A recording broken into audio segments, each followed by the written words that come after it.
श्रीराम समर्थ. काळजी आपल्याला भगवंतापासून दूर करते. सत्वगुणात भगवंत असतो तेव्हा त्या मार्गाने आपण जावे. भगवंत आपल्यात यायला सर्व कर्मे चांगल्या प्रकारे केली तरी ती भगवंतार्पण बुद्धीने करावीत. व्यवहार सोडू नये, प्रयत्नही कसून करावा, पण त्याबरोबर मन भगवंताकडे कसे लागेल इकडे लक्ष द्यावे. आपण प्रपंचाची जितकी काळजी घेतो तितकी जरी देवाची घेतली तरी खूप होईल. आपण किती परस्वाधीन आहोत हे आजारी पडलो म्हणजे समजते. तेव्हा आपल्या हातात किती सत्ता आहे हे ओळखून राहावे. काळजी न करता देखील प्रयत्न होणार नाही असे नाही, उलट प्रयत्न दुप्पट करावेत, पण जे फळ येईल ते भगवंताच्या इच्छेने आले या भावनेने समाधान मानायला पहिल्यांदा आपण शिकावे. आपण स्वतःबद्दल काळजी करतो याचे कारण असे की आपण आपल्यापेक्षा जास्त दुःखी असलेल्या माणसाकडे पाहत नाही. एक म्हणतो की मला लोकांच्या देण्याची काळजी आहे, दुसरा म्हणतो की मला लोकांकडून माझे येणे येण्याची काळजी आहे, तर तिसरा म्हणतो की मला माझ्या मुलाबाळांची काळजी आहे.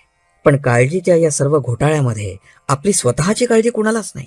मागच्या आठवणींनी आणि उद्याच्या भीतीने आपण काळजी करत बसतो.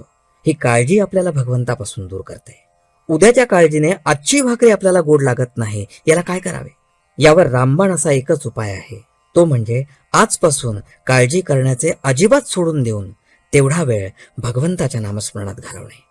एका माणसाने माझ्यापाशी तक्रार केली की काय करावे, हा माझा मुलगा कशाचीच काळजी करत नाही, नुसता हसत खेळत दिवस घालवतो, पुढे याचे कसे करायचे?